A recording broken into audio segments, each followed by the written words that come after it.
ഫേസ്ബുക്കിലും മറ്റുള്ള ചില ആളുകളുടെ പറച്ചിലൊക്കെ വിചാരിക്കും വലിയ വിവരാണ്, വലിയ പാണ്ഡിത്യമൊക്കെയുള്ള ആളാണ്. എല്ലാ പണ്ഡിതന്മാരെയും അളക്കാനുള്ള ഇൽമ ഉപരുത്തുണ്ട് തോന്നും. പണ്ഡിതന്മാരൊക്കെ അളക്കാനുള്ള ഇൽമ ഉപരുത്തുണ്ട് തോന്നും. എന്നിട്ട് പണ്ഡിതന്മാരുടെ ക്ലിപ്പുകൾ ഇട്ടിട്ട് ഇങ്ങനെ ഇരുന്നും കണ്ട് ഇങ്ങനെ അതിങ്ങനെ കേൾക്കുക. എന്നിട്ട് അതിന്റെ ശരിയും തെറ്റും മൂപ്പർക്ക് മനസ്സിലായ പോലെ ഒരു കാട്ടലും, എന്നിട്ട് അതിനു വേണ്ടിയിട്ടൊരു വിമർശനവും നിങ്ങളൊക്കെ കൈ ചുംബിക്കുന്നതൊക്കെ കൈ ചുംബിച്ചത് സഹാബാക്കൾ എത്ര കൈ ചുംബിച്ച് ഇഷ്ടംപോലെ ചരിത്രം മനസ്സിലാവുണ്ടോ? ഒന്നും കണ്ടൊന്നുമല്ല. റസൂലുള്ളാഹിന്റെ തൃക്കരം പിടിച്ച് കണ്ട് മുത്തിന് പിന്നെ കൈകൾ ചുംബിച്ചത് സഹാബാക്കൾ മനസ്സിലാവുണ്ടോ? ബഹുമാനിച്ചുകൊണ്ട് അങ്ങോട്ട് ചുംബിക്കുന്നതിന് ഒരു കുഴപ്പമില്ല, സ്നേഹം കൊണ്ട് ചുംബിക്കുന്നതിനും കുഴപ്പമില്ല, ബഹുമാനം കൊണ്ട് ചുംബിക്കുന്നതിനും കുഴപ്പമില്ല. പക്ഷെ ഇയാളെ ഭയപ്പെട്ടുകൊണ്ടോ ഇയാളെ ദുനിയാവ് ആഗ്രഹിച്ചുകൊണ്ടോ ഒന്ന് കുനിയാൻ പോലും പാടില്ല. നോക്കാം. അപ്പൊ 3 പറഞ്ഞു. ഒന്ന് ഷഖീന്റെ അലാമത്ത് ഷഖീന്റെ പരാജയുടെ അടയാളം 3 പറഞ്ഞു. ഒന്ന് ഇൽമിന് അവസരം ഉണ്ടായി ഇൽമു കരസ്ഥാക്കൽ, ഫറളായ ഇൽമു കരസ്ഥാക്കൽ. 2 ഇൽമുണ്ട്, അമലില്ല. ഇതൊക്കെ ഞാൻ കുറെ കാര്യങ്ങൾ പറയേണ്ടതാണ്, വളരെ ചുരുക്കി വിരിച്ചു പോവാണ്, സമയം കുറെ. പിന്നെന്താണ്? ഇൽമുണ്ട്, അമലില്ല. ഇവരൊന്ന് ഇൽമും അമലും ഉണ്ട്, ഇഖ്ലാസും ഇല്ല. ഇനി 4മത്തത് പറയുന്നുണ്ട്. അതെന്താ? ഈ ആൾക്ക് ഇൽമുണ്ട്, അമലുണ്ട്, ഇഖ്ലാസും ഉണ്ട്, അള്ളാഹ്ക്ക് വേണ്ടിയാ പ്രവർത്തിക്കുന്നത്. പക്ഷേ സ്വാലിഹീങ്ങളെ ബഹുമാനിക്കില്ല. വളരെയധികം ശ്രദ്ധിക്കേണ്ട കാര്യമാണ്. സ്വാലിഹീങ്ങളായ ആളുകളെ ബഹുമാനിക്കുക. സ്വാലിഹീങ്ങളെ കണ്ണെടുത്താ കണ്ടത്. സ്വാലിഹീങ്ങളായ ആള് എന്നാൽ അത് ഒരു ചെറിയ ആളായാലും വേണ്ടില്ല, അത് വലിയ ആളൊന്നും വേണ്ട. അത് ദരിദ്രനായാലും ശരി, പണക്കാരനായാലും ശരി. സ്വാലിഹാണെങ്കിൽ പണക്കാരനായോണ്ട് ഓനോട് ഈറൊന്നും വേണ്ട, സ്വാലിഹായ മതി അള്ളാഹ്. അത് അള്ളാഹ് പണം കൊണ്ട് പരീക്ഷിക്കും, ദരിദ്രം കൊണ്ട് പരീക്ഷിക്കും. ദരിദ്രനാണ് പക്ഷെ സ്വാലിഹാണ്, സൂക്ഷിച്ചോളണം. അല്ലെങ്കിൽ അവർക്ക് ആകെ 14 വയസ്സായിട്ടുള്ളൂ, 14 വയസ്സായ കുട്ടിയാണ്, അല്ലെങ്കിൽ 14 വയസ്സായ പെൺകുട്ടിയാണ്, സ്വാലിഹാണ്, സൂക്ഷിച്ചോളണം. സ്വാലിഹത്തായ സ്ത്രീകളായാലും സ്വാലിഹീങ്ങളായ പുരുഷന്മാരായാലും അവരെ ബഹുമാനിക്കാതിരിക്കൽ ഷഖീന്റെ അലാമത്ത്. ഫേസ്ബുക്കായാലും വേണ്ടില്ല, യൂട്യൂബായാലും വേണ്ടില്ല, വാട്സപ്പായാലും വേണ്ടി പതല്ലേ. അതാ ഞാൻ അത് കൂടുതൽ പറയുന്നത്. സോഷ്യൽ മീഡിയ ആയാലും വേണ്ടില്ല, അല്ലാതായാലും വേണ്ടില്ല, വളരെ സൂക്ഷിച്ചോളി. ആരെങ്കിലും എന്തെങ്കിലും പറയുന്നത് കുത്തുവാളെടുക്കാൻ വേണ്ടിട്ട് നടക്കണ്ട.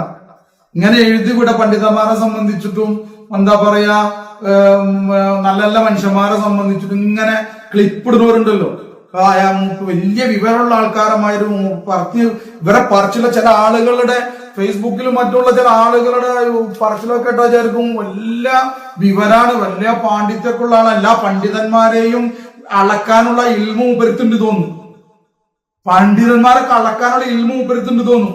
എന്നിട്ട് പണ്ഡിതന്മാരുടെ ക്ലിപ്പുകൾ ഇട്ടിട്ട് ഇങ്ങനെ ഇരുന്നും കണ്ട് ഇങ്ങനെ അതിങ്ങനെ കേൾക്കുക. എന്നിട്ട് അതിന്റെ ശരിയും തെറ്റും മൂപ്പർക്ക് മനസ്സിലായ പോലെ ഒരു കാട്ടലും, എന്നിട്ട് അതിനു വേണ്ടിയിട്ടൊരു വിമർശനവും.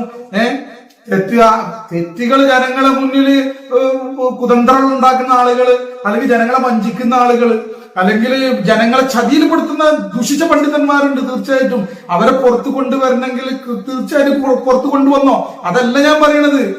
ഇത് ശരിയും തെറ്റും നോക്കാതെ, പണ്ഡിതന്മാരെ മേലെ അങ്ങോട്ട് ചിന്തിക്കാതെ കണ്ട്, ഇയാളെ പറ്റി കൂടുതൽ പഠിക്കാതെ, ഇയാൾ പറഞ്ഞതിന്റെ അപ്പുറം എന്താണെന്ന് മനസ്സിലാക്കാതെ അങ്ങോട്ട് കേറി ഹെഡ് ചെയ്തുകൊണ്ട് പറയുമ്പോ ഞാനായാലും ഓരോരുത്തരും വളരെ സൂക്ഷിക്കണം. നമുക്ക് മരിക്കേണ്ടതുണ്ട്.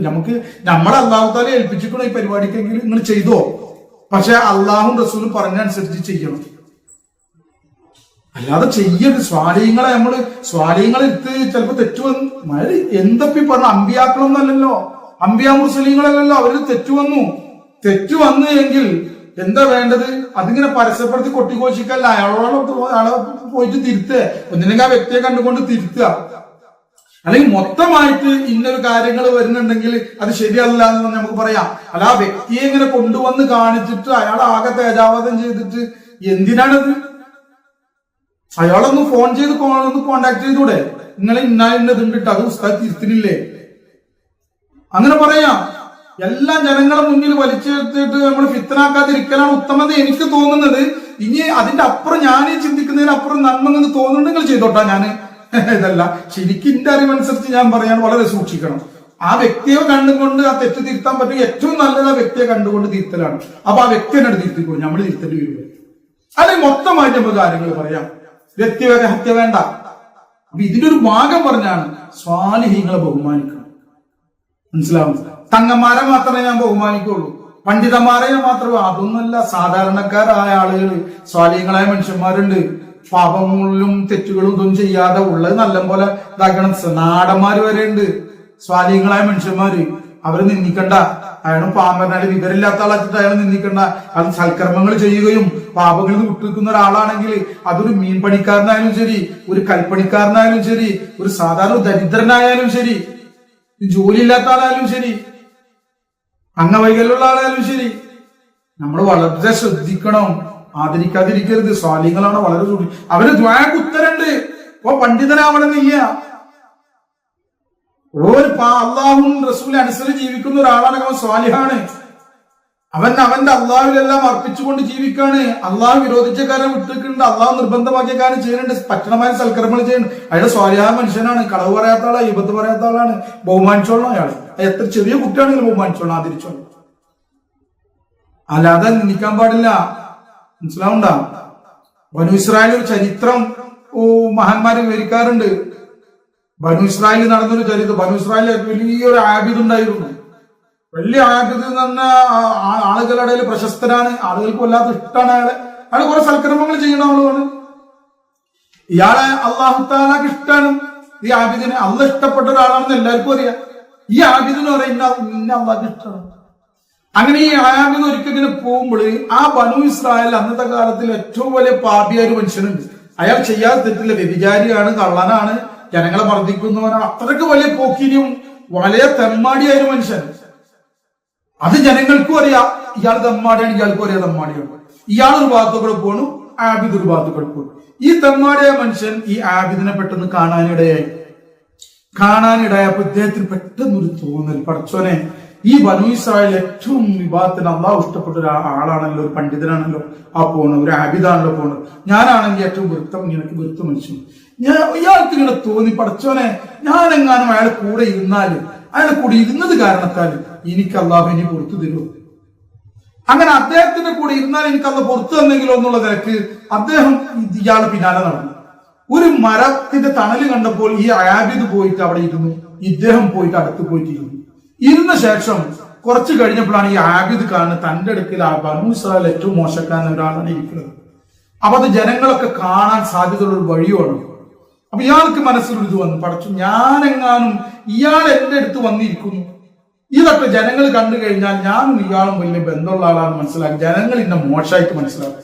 എന്നെ പോലത്തെ ആളെ കൂടെ ഇരിക്കാൻ പറ്റിയ ആളല്ലെങ്കിൽ ഇയാൾ വളരെ മോശം എന്ന് മനസ്സിലാക്കിയിട്ട് ഈ ആളെന്ത് ചെയ്തു, ഈ മനുഷ്യനോട് പറഞ്ഞു, മനുഷ്യ, നീ ഇവിടെ വെറുത്ത മനുഷ്യനാണ്, നീ ഒന്ന് എന്റെ അടുക്കൽ ഇരിക്കാൻ യോഗ്യനല്ല, നീ അങ്ങനെ അപ്പുറം പോ, നീ പോ എന്ന് പറഞ്ഞു കണ്ട് ഇയാൾ ഇവിടെ എഴുന്നേറ്റ് നടന്നു.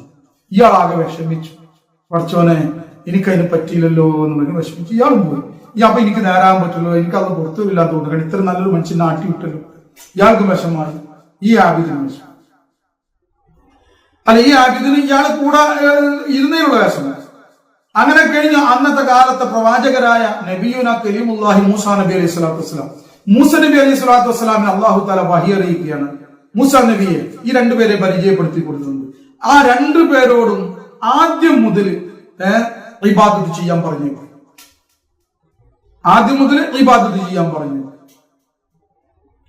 അങ്ങനെ ഇവരെ അടുക്കൽ പോയി മൂസാ നബി അലൈഹി സ്വലാം ആബിദിനെ തേടി പോയി. നിങ്ങളോട് അള്ളാഹു തആല പറഞ്ഞിട്ടുണ്ട് ആദ്യം മുതൽ ഇബാദത്ത് ചെയ്യാൻ. അപ്പോ ആബിദ് ചോദിച്ചു, അല്ല, ഞാൻ ആദ്യം മുതൽ ഇബാദത്ത് ചെയ്യണം, മുന്നുള്ള ഇബാദത്തൊക്കെ ഇത്ര കാലം ഞാൻ ചെയ്തത്, ഇത്ര കാലമായി ഞാൻ ഇബാദത്തിലായി. അപ്പൊ അള്ളാഹുവിനോട് ചോദിച്ചു.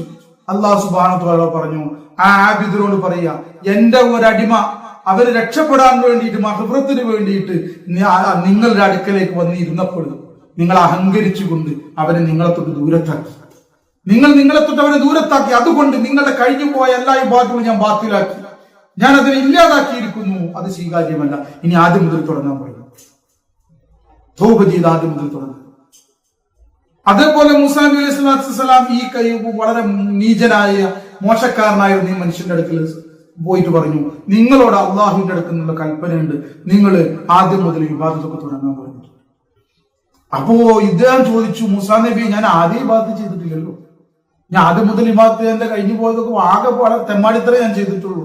അള്ളാഹുവിനോട് ചോദിച്ചു. അള്ളാഹു പറഞ്ഞു, അദ്ദേഹത്തോട് പറയും, അദ്ദേഹം എന്നിൽ നിന്നും മഗ്ഫിറത്ത് ആഗ്രഹിച്ചിട്ട്, എന്നെ ആശിച്ചു, അതിനൊരു പ്രതീക്ഷ വെച്ചു. അവൻ പാപമോചനം ആഗ്രഹിച്ചുകൊണ്ട് എന്റെ ഇഷ്ടപ്പെട്ട ഒരു അടിമയുടെ കൂടെ അവനിരുന്നു. ഞാൻ അത് വല്ലാതെ ഇഷ്ടപ്പെട്ടിരിക്കുന്നു. അതുകൊണ്ട് കഴിഞ്ഞു പോയ പാപങ്ങളെല്ലാം അവനെ ഞാൻ പുറത്തു കൊടുത്തിട്ടുണ്ട്. ഞാൻ പാപങ്ങളേ ഇല്ല. ഇനി ആദ്യം മുതൽ ഇബാദത്ത് തുടങ്ങാൻ പറയും. ഞാൻ അവിടെ ചിന്തിച്ചു നോക്കി. ഇതാണ് അള്ളാന്റെ കാഴ്ചപ്പാട്. നമ്മള് വലിയ ആളായിട്ട് ഞാൻ വെള്ളയമ്പളേക്ക് നടക്കുന്ന ആളാണ്, ഞാൻ ഇന്ന ആളാണ്. അതൊരു പണ്ഡിതനും ചിന്തിക്കണ്ട, ഒരു സ്വാലിഹായ മനുഷ്യനും ചിന്തിക്കണ്ട, ഒരു ഏത് കാറ്റഗറി ഉള്ളവരാലും വേണ്ടില്ല. ഇനി പണക്കാരനും ചിന്തിക്കണ്ട, രാഷ്ട്രീയക്കാരനും ചിന്തിക്കണ്ട. ഒരു നിലക്ക് അഹങ്കരിക്കാൻ ഒരു വഴിയില്ല. മനസ്സിലാവും? അഹങ്കരിക്കാൻ ഒരു വഴിയുമില്ല. മൂസാ നബി അലൈഹി ഇസ്ലാമിന്റെ കാലത്ത് തന്നെ വലിയൊരു പണ്ഡിതരുണ്ടായിരുന്നു. ബൽഗാം എന്നാണ് പേര്. ബൽഗാം ഇബ്നു ബാവൂറ. ഞാൻ വളരെ ചുരുക്കി വിവരിക്കാൻ സമയം കൂടിയത് കൊണ്ട് ഈ ആള് ലൗഹിൽ നോക്കിയിട്ട് കാര്യങ്ങൾ പറയുന്ന ആയിരക്കണക്കിന് ആളുകൾ ഇങ്ങനെ ഇദ്ദേഹത്തിന് പറയാൻ കാത്തിങ്ങനെ ഇരിക്കും. എഴുതാൻ വേണ്ടി പറഞ്ഞത് വളരെ ക്ലിയറായി വരാൻ പോകുന്നതൊക്കെ പറയും. ഇദ്ദേഹത്തിന് ഇതുണ്ട്. ഇദ്ദേഹത്തിന്റെ ദുആക്ക് മുസ്തജാബ് ദുആയാണ്. ഇദ്ദേഹത്തിന് ദുആക്ക് ഇജാബത്താണ്. ഇദ്ദേഹം ഒരു മലയുണ്ട്, ആ മലയുടെ പോയിരുന്നു ഉടനെ അത് സ്വീകരിക്കുക. അങ്ങനത്തെ ആള്. അയാള് ഈമാനില്ലാതെ മരിച്ചു. ഖുർആൻ അതിനെ പറ്റി പറയുന്നുണ്ട്. ഈ ബലാം എന്ന് പറയുന്ന ആള് ഇത്ര വലിയൊരാളാ. മൂസാ നബി അലൈഹി സ്വലാത്തു വസ്സലാം ആ രാജ്യത്തേക്ക് വരികയാണ് തന്റെ അനുയായികളെ കൂട്ടിയിട്ട്, ബനു ഇസ്രായേലിനെ കൂട്ടിയിട്ട് പ്രബോധനത്തിന് വേണ്ടിയിട്ട്. അപ്പൊ അവിടെ ആകെ തെമ്മാടികളാണ്. തെമ്മാടികളായ ആളുകളും ഇദ്ദേഹത്തിന്റെ കുടുംബക്കാരും കൂടി വന്ന് പറഞ്ഞു, മൂസാ നബി ഇങ്ങോട്ട് വരാതിരിക്കാൻ വേണ്ടി ദുആ ചെയ്യണം. ഇവിടെ വന്നു കഴിഞ്ഞാൽ നമ്മളെ ഈ പേക്കൂത്തൊക്കെ അവസാനിക്കും. മൂസാ നബി അലൈഹി സ്വലാം ബനു ഇസ്രായേലും നമ്മളെ മേലെ ആധിപത്യം ചെലുത്തും. അതുകൊണ്ട് എങ്ങനെയെങ്കിലും ഇദ്ദേഹം ലൗഹിൽ നോക്കിയിട്ട് പറഞ്ഞു, മൂസ പ്രവാചകനാണ് സ്വല്ലല്ലാഹു അലൈഹി സ്വലാത്തു വസ്സലാം. പ്രധാനപ്പെട്ട അള്ളാഹു ഉലുലസമായ പ്രവാചകരിൽപ്പെട്ടവരാണ്. ഒരിക്കലും അദ്ദേഹത്തിനെതിരെ ദുആ ചെയ്യാൻ പാടില്ല.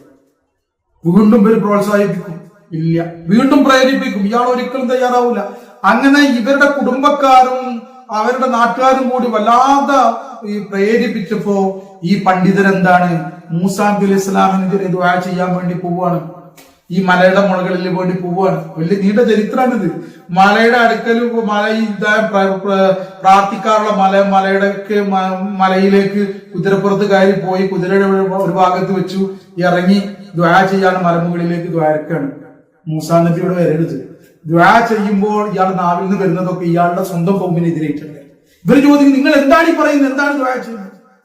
ഞാൻ ഉദ്ദേശിക്കുന്നത് പോലെ എനിക്ക് പറ്റുന്നില്ല എന്ന് പറയുകയും മൂസാ നബി അലൈഹി സ്വലാത്തു വസ്സലാമിനെ എതിരായി ദുആ ചെയ്യാൻ സാധിക്കാതെ ഇയാളുടെ നാവ് പുറത്തേക്ക് വരികയും നാവ് പുറത്തേക്കുന്നത് പോലെ പുറത്തേക്ക് ഇട്ടുകൊണ്ട് ഈമാനില്ലാതെ മരിക്കുകയും ചെയ്തു. അള്ളാഹു കാത്തുരക്ഷിക്കട്ടെ. നമ്മളെല്ലാവരും ഈമാനില്ലാതെ മരിച്ചു. വലിയ പദവിയുള്ള ആളാ. അത് അള്ളാഹ് പറഞ്ഞു, അദ്ദേഹം നേരെ പോകാനാണെങ്കിൽ അദ്ദേഹത്തെ ഞാൻ ഉയർത്തുമായിരുന്നു, വീണ്ടും ഉയർത്തുമായിരുന്നു. പക്ഷേ അദ്ദേഹത്തിന് ഇച്ഛയെ പിൻപറ്റി ഇവരുടെ സ്വാർത്ഥതയ്ക്ക് വഴിപ്പെട്ടുകൊണ്ട് ഇവർക്ക് വേണ്ടിയിട്ട് ഇവരുടെ അടുക്കുള്ള സ്ഥാനം നഷ്ടപ്പെടുമെന്ന് ഭയന്നുകൊണ്ട് മൂസാ നബി അലൈഹി ഇസ്ലാമിനെതിരെ ദുആ ചെയ്യാം. പ്രശസ്തി, സ്ഥാനം, ഈ തന്റെ ജനതയുടെ പേര് പോകുമെന്നുള്ള പേടി കണ്ട, അത് വന്നു കഴിഞ്ഞാൽ കഴിഞ്ഞെന്ന് പറയുന്നതാണ്. സ്ഥാനമോഹം എല്ലാം കഴിഞ്ഞു. ആരെ ബഹുമാനിച്ചില്ല? നബിയെ ബഹുമാനിച്ചില്ല. നബിയെ സ്വീകരിച്ച് നബിയുടെ കൂടെയുള്ള സ്വാലിഹീങ്ങളെ ബഹുമാനിച്ചില്ല. ബനു ഇസ്രായേലുകളായ സ്വാലിഹീങ്ങൾ അവരിവിടെ വരാൻ പാടില്ല. അതിനെതിരായിട്ട് ദുആ ചെയ്തതാണ്. സ്വാലിഹീങ്ങളെ ബഹുമാനിക്കാതെ വല്ലാത്ത നഷ്ടം വരും. നല്ല വിനയം നമുക്കുണ്ടാവും. നല്ല വിനയമുണ്ട് എല്ലാവരോടും. നമുക്ക് എത്ര അള്ളാന്റെ അടുക്കൽ പദവി ഉയർന്നോ, ഇബാദത്തുകൾക്ക് എത്ര ഉയരാൻ പറ്റണോ അത്ര കണ്ട് നമ്മൾക്ക് എന്ത് വേണം? നമ്മൾക്ക് വിനയം കൂടി വരണം. നല്ല വിനയമുള്ളവരാവണം നമ്മള്. അള്ളാഹ് അതിനൊക്കെ തൗഫീഖ് നൽകുമാറാകട്ടെ. നല്ല വിനയം വേണം നമുക്ക്. അത് നമുക്ക് വളരെ അഹങ്കാരം ഒരിക്കലും തൊട്ട് തീണ്ടിക്കൂടാ നമ്മുടെ ഉള്ളിൽ. ഒരു അണ്ണുമണി പോലും അഹങ്കാരം ഉണ്ടെങ്കിൽ സ്വർഗത്തിൽ പ്രവേശിക്കപ്പെടില്ല. അല്ലാതെ അതിരക്ഷിക്കട്ടെ. നമ്മുടെ ഉള്ളിലെ സാധനം വരുന്നത് നോക്കണം. എപ്പോഴും വിനയുണ്ട്. അടിച്ചമർത്തണം നമ്മുടെ ഉള്ളിലുള്ള എന്താ പറയാ അഹങ്കാരത്തെ. ഒരാളുടെ മുന്നിൽ ഒരാളെക്കാൾ ഞാൻ നല്ലോനാണ്, അല്ലെങ്കിൽ ഞാനിപ്പോ ഓനക്ക് വിനയം കാണിക്കും ഓൻക്കട്ട് ഏറിപ്പോവുള്ളൂ. ഞാനിപ്പോ മൂപ്പരെ ബഹുമാനിച്ചു കഴിഞ്ഞാൽ ഓൻക്കട്ട ഏറിയിട്ട് ഓനക്ക് കിബർ വന്നെങ്കിലോ വല്ലാത്ത സന്മനസ്സായി പോയി. ഓനക്കട്ടാണ് കിബർ വന്നെങ്കിലോ ഞാൻ ഓനെ ബഹുമാനിച്ചു കഴിഞ്ഞാൽ എന്ന് മനസ്സിലാക്കിയിട്ട് സ്വാലിഹീങ്ങളെ ഒരു കിബറേ ഉണ്ടാവില്ല. ആ സ്വാലിഹീങ്ങളെ മുന്നിൽ ഒന്ന് വിനയം കാണിക്കാൻ. കാരണം വിനയം കാണിച്ച് ഒന്നില്ലെങ്കിൽ ഓന് കേറിപ്പോകും. അതല്ലെങ്കിലോ ഞാനങ്ങനെ വിനയം കാണിച്ചു പോയിട്ടുണ്ടെങ്കിൽ അത് ആൾക്കാർ കണ്ടു കഴിഞ്ഞിട്ടുണ്ടെങ്കിൽ അത് ജനങ്ങളുടെ ഇടയിൽ എനിക്ക് ഒരു സ്ഥാനം കിട്ടുന്നത് ഇല്ലാതാവണ്ട. മൂപ്പരടയിലൊന്നും ഞാൻ കുനിയാൻ പറ്റിയ, ഞാനത് മൂപ്പര കൈ ചുംബിക്കാനോ അല്ലെങ്കിൽ മൂപ്പര അതിനൊന്നും പറ്റിയ ആളൊന്നല്ല ഞാനും മൂപ്പരും സമാണെന്ന് അറിഞ്ഞോട്ടെ. അല്ലെങ്കിൽ ഞാനും മൂപ്പരും അങ്ങനെ ഉണ്ടാവുമല്ലോ ചില പണ്ഡിതന്മാരൊക്കെ, നല്ല മഷായഹന്മാരെ, ഔലിയാക്കളെ, ആരിഫ്യങ്ങളൊക്കെ കൈ ചുംബിക്കുന്നതൊക്കെ, കൈ ചുംബിച്ചത് സഹാബാക്കൾ എത്ര കൈ ചുംബിച്ച് ഇഷ്ടംപോലെ ചരിത്രം മനസ്സിലാവുണ്ടോ? ഒന്നും രണ്ടൊന്നുമല്ല. റസൂലുള്ളാഹിന്റെ തൃക്കരം പിടിച്ചു കണ്ട് മുത്തിന് പിന്നെ കൈകൾ ചുംബിച്ചത് സഹാബാക്കൾ മനസ്സിലാവുണ്ടോ? ബഹുമാനിച്ചുകൊണ്ട് അങ്ങോട്ട് ചുംബിക്കുന്നതിന് ഒരു കുഴപ്പമില്ല, സ്നേഹം കൊണ്ട് ചുംബിക്കുന്നതിനും കുഴപ്പമില്ല, ബഹുമാനം കൊണ്ട് ചുംബിക്കുന്നതിനും കുഴപ്പമില്ല. പക്ഷെ ഇയാളെ ഭയപ്പെട്ടുകൊണ്ടോ ഇയാളെ ദുനിയാവ് ആഗ്രഹിച്ചുകൊണ്ടോ ഒന്ന് കുനിയാൻ പോലും പാടില്ല. അതാണ് റസൂൽ കുനിയാൻ പാടില്ല, ചുംബിക്കാം, കുനിയാൻ പാടില്ല. എന്തുകൊണ്ട് കുനിയാൻ പാടില്ല? ദുനിയാവിനെ ആഗ്രഹിച്ചുകൊണ്ട് ഇയാളെ ഭയന്നുകൊണ്ട് കുനിയെ പാടില്ല. അത് ഇസ്ലാം വരയ്ക്കുന്നത്. ഭയന്നുകൊണ്ട് കുനിയരുത് ഒരു വ്യക്തിയെ. ഇതിൽ നിന്ന് ഇയാളിൽ നിന്ന് ഉപകാരം കിട്ടുന്നവർക്ക് കുനിയാൻ പാടില്ല. അതേസ്ഥാനത്ത് ആദരിച്ചുകൊണ്ട് ഇയാൾക്ക് താഴ്മ വിനയം കാണിക്കുന്ന ഒരു കുഴപ്പമില്ല ഇസ്ലാമിൽ. മനസ്സിലാവുണ്ട? ഞാനും ഓനും സമ്മാനം അറിഞ്ഞോട്ടെ ജനങ്ങൾ, അല്ലെങ്കിൽ ഓനക്കായിട്ട് കുറഞ്ഞു കൊടുക്കട്ടെ, ഓനക്കൊരു കിബറാന്നെങ്കിലും. ആരോടാണ് ഇതൊക്കെ? മരിച്ചു പോകേണ്ടത് നമ്മൾ ഓരോരുത്തരും. സ്വാലിഹീങ്ങളായ ഏതൊരു സ്വാലിഹിനോട് വിനയം കാണിച്ചാൽ നമ്മൾക്ക് ഉയർച്ച കിട്ടുള്ളൂ. മൻ തവാലക റഫഅഹുല്ലാഹ്, ആര് വിനയം കാണിച്ചു അവൻ അള്ളാഹു ഉയർത്തും. ഒമൻ തക്കബ്ബറ വലഅഹുല്ലാഹ്, ആര് അഹങ്കരിച്ചു അവൻ അള്ളാഹു താഴ്ത്തും. ഹദീസാണ്, സ്വഹീഹായ ഹദീസാണ്. മനസ്സിലാവുന്നു? മഹാനായ ഉമർ ഫാറൂഖ് റളിയല്ലാഹുവിന്റെ കാലഘട്ടത്തിലുള്ള ചരിത്രമാണ് കൂടി പറഞ്ഞാൽ നിർത്താം. ഉമർ റളിയല്ലാഹുവിന്റെ ഭരണം ചിന്തിക്കണം. അമീറുൽ മുഅ്മിനീനാണ്. അവര് ഒരു കാര്യം ചെയ്യുമ്പോൾ ഇഖ്ലാസോട് കൂടി അള്ളാഹ്ക്ക് വേണ്ടിയേ ചെയ്യുള്ളൂ. മഹാനായ അമീറുൽ മുഅ്മിനീൻ സയ്യിദുന ഉമർ ഇബ്നുൽ ഖത്താബ് റളിയല്ലാഹു തആല അൻഹു, അവരുടെ ഭരണകാലത്ത് മഹാനായ അബ്ബാസ് റളിയല്ലാഹു തആല അൻഹു അവരുടെ വീടിൽ നിന്നും വീടിന്റെ പുറത്തേക്ക് ഒരു വഴിയിലേക്കായിട്ട് ഒരു പാത്തി, വെള്ളം പോണ പാത്തി, ആ വെള്ളം പോകുന്ന പാത്തിയിൽ നിന്ന് വരുന്ന വെള്ളം വീഴുന്നത് സഫാ മർവയുടെ ഇടയിലാണ്, ആ വഴിയിലാണ്. ഈ സഫാ മർവയുടെ എന്താ പറയാ വഴിയിലാണ് എന്ത് ചെയ്യുന്നത്, ആ വെള്ളം ഇങ്ങനെ വീണിരുന്നത്.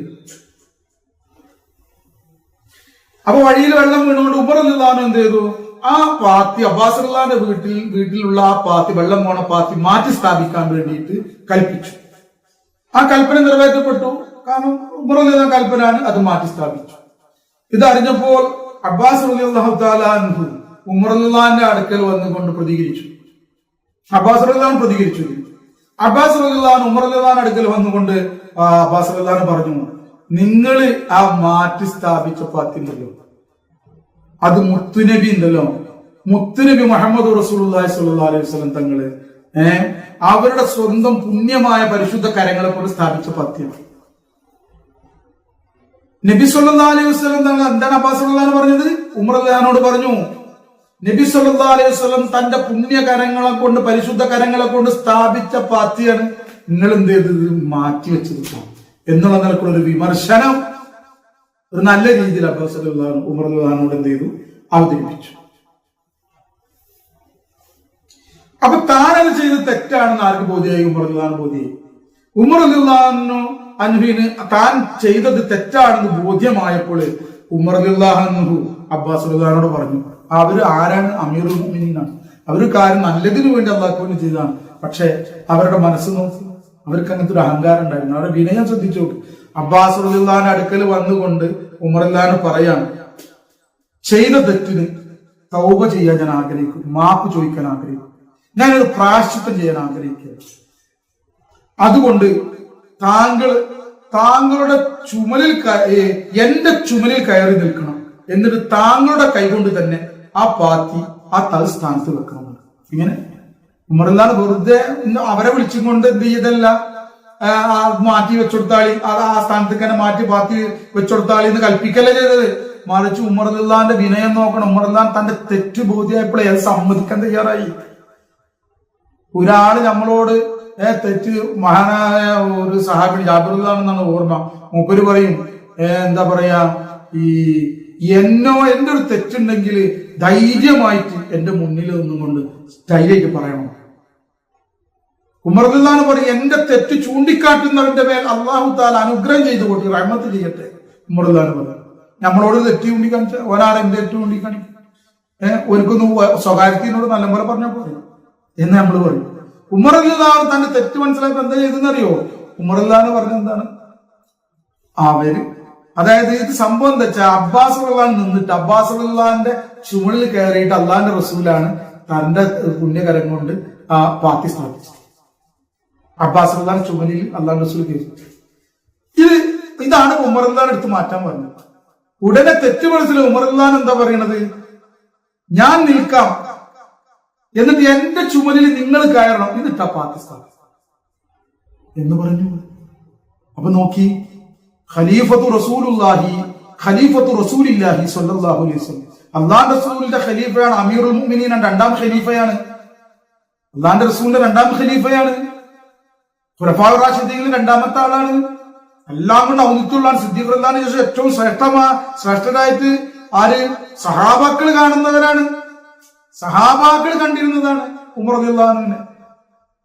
സിദ്ദീഖ് റളിയല്ലാഹുവിന്റെ ശേഷം ഉമർ റളിയല്ലാഹു സഹാബാക്കൾ ശ്രേഷ്ഠതയായി കണ്ടിരുന്നത്, ശേഷം ഉസ്മാൻ റളിയല്ലാഹു ശ്രേഷ്ഠതയായി കണ്ടിരുന്നത്, ശേഷം അലി റളിയല്ലാഹു ശ്രേഷ്ഠതയായി കണ്ടിരുന്നത്. അല്ല, സഹാബാക്കള് ഇവരെ ഈ മൂന്ന് മഹാന്മാരെക്കാൾ മേലെയായിട്ട് അലി റളിയല്ലാഹു ഏറ്റവും ഉന്നതമായ ശ്രേഷ്ഠത അങ്ങനെയല്ല കണ്ടിട്ടുള്ളത്. അലി റളിയല്ലാഹു നാലാമതായിട്ടാണ് ശ്രേഷ്ഠത കണ്ടിട്ടുള്ളത്. മറ്റൊരു വിധത്തിൽ പല കാര്യങ്ങളെ കൊണ്ട് അലി റളിയല്ലാഹു ശ്രേഷ്ഠരാണ് എന്ന് മാത്രം. അപ്പോ ഉമർ റളിയല്ലാഹു തന്റെ ചുമലിൽ കയറി വെക്കാൻ ആക്ഷേപിച്ചു.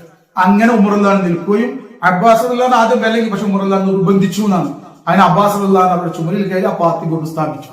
നാളിച്ചു നോക്കി.